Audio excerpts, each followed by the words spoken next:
జ్యోతిష శాస్త్రం ప్రకారం ఈసారి వచ్చిన నూతన తెలుగు సంవత్సరాది నుండి కన్యా రాశి వారికి గోచార ఫలితాలు ఎలా ఉన్నాయి, ఎటువంటి భారీ మార్పులు చోటు చేసుకోబోతున్నాయి అనే అంశాల గురించి వివరంగా తెలుసుకుందాం.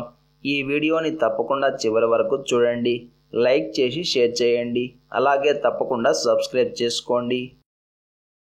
తెలుగువారి నూతన సంవత్సర ప్రారంభం సందర్భంగా కన్యా రాశి వారికి సుఖం 6, దుఃఖం 3, ఆదాయం 14, వ్యయం 2, ఆరోగ్యం 2, అనారోగ్యం 5, రాజపూజ్యం 1, అవమానం 2.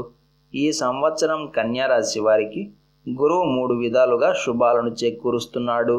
అయితే శని యొక్క దృష్టి కూడా ఉంది, కాబట్టి ఫలితాలన్నీ మిశ్రమంగా ఉంటాయి.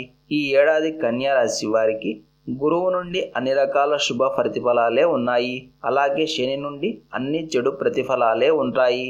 అందుకే కన్యా రాశి వారు ఈసారి చాలా బ్యాలెన్స్డ్గా ఉండాలి. ముఖ్యంగా ప్రేమ వివాహాలు, వైవాహిక జీవితంలో చాలా జాగ్రత్తగా ఉండాలి. మనస్పర్ధలు ఎక్కువగా ఉంటాయి. కుటుంబ వ్యవహారాల పరంగా శని మీకు ఎక్కువ ఇబ్బందులను కలుగజేస్తాడు, కానీ గురువు వలన వ్యాపారంలో చక్కటి అభివృద్ధి ఉంటుంది. సమాజంలో మంచి గౌరవం, చక్కటి పేరు ప్రతిష్టలు కూడా ప్రాప్తిస్తాయి. ధర్మ కార్యాలను ఆచరిస్తారు. దాన ధర్మాలు చేసి మంచి పేరును సంపాదించుకుంటారు. సోషల్ సర్వీస్ చేస్తారు. యాగాలను, యజ్ఞాలను ఆచరిస్తారు. తీర్థక్షేత్రాలను దర్శనం చేసుకుంటారు. దేవాలయాలను కట్టిస్తారు. ఒక్క మాటలో చెప్పాలంటే కన్యా రాశి వారు ఈసారి లోకానికి మంగళం జరిగే కార్యాలను ఆచరించే అవకాశం ఉంది. ఈ కారణం చేత గౌరవం, సన్మానం, మంచి పేరు ప్రతిష్టలు ప్రాప్తిస్తాయి. అదేవిధంగా వ్యాపారంలో మంచి లాభాలు వస్తాయి, గుర్తింపు కూడా వస్తుంది. కాకపోతే శని దృష్టి కూడా ఉండడం వలన వచ్చిన లాభానికి, అలాగే పేరు ప్రతిష్టలకు భంగం వాటిల్లే అవకాశం ఉంటుంది.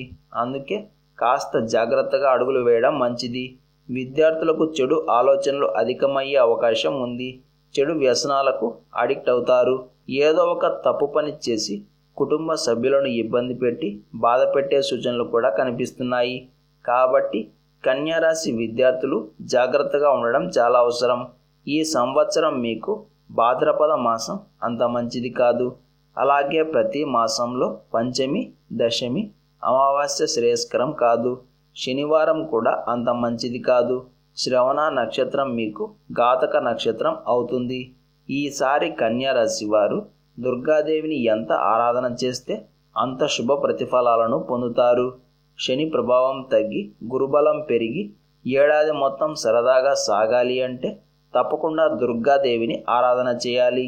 ఈ సంవత్సరం మొత్తం మనకు శుభం కలగడానికి, పట్టిందల్లా బంగారం కావడానికి, ఎటువంటి ప్రమాదాలు జరగకుండా ఆరోగ్యంగా సంతోషంగా ఉండడానికి మనమంతా ఈ రోజున ఉదయం దుర్గామాతను పూజించాలి. వీలు కుదరని వారు కనీసం సాయంత్రం వేళ అయినా సరే ఈ పూజను ఆచరించవచ్చు. చక్కగా స్నానం చేసుకుని దుర్గామాత ముందు కూర్చొని అమ్మవారికి ఒక ఎర్రటి పుష్పం, కొంచెం గరిక సమర్పణ చేసి నెయ్యితో దీపం వెలిగించి ఎర్రటి అక్షింతలతో పూజించాలి. అలాగే మాకు ఆరోగ్యం కలగాలి అని, ఎటువంటి చెడు ప్రభావం మాపై పడకూడదు అని, లోకమంతా సుభిక్షంగా ఉండాలి అని కోరుకుంటూ దుర్గా కవచాన్ని, అలాగే ఆరోగ్య రక్షా కవచాన్ని పారాయణం చేయండి. ఈరోజు మహామృత్యుంజయ మంత్రం జరిపించినా కూడా చక్కటి శుభం కలుగుతుంది. అపమృత్యువులు దూరమవుతాయి. మన జీవితంలో అద్భుతమైన ప్రగతి కనపడడానికి, అభివృద్ధి కలగడానికి, ఆరోగ్యంగా ఉండడానికి, కుటుంబమంతా సకల సౌఖ్యాలతో జీవించడానికి మనమంతా తప్పకుండా సుబ్రహ్మణ్య స్వామి ఆరాధన చేయాలి. భక్తి శ్రద్ధలతో స్వామివారిని పూజించాలి. సుబ్రహ్మణ్య కరావలంబ స్తోత్రాన్ని పారాయణం చేయాలి.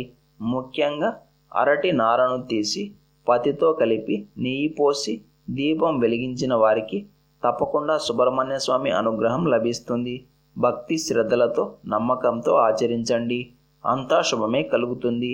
ఇలాంటి సమాచారం ప్రతిరోజు మీకు వీడియో రూపంలో అందాలంటే వెంటనే మా ఛానల్ని సబ్స్క్రైబ్ చేయండి, అలాగే బెల్ బటన్ని యాక్టివ్ చేసుకోండి.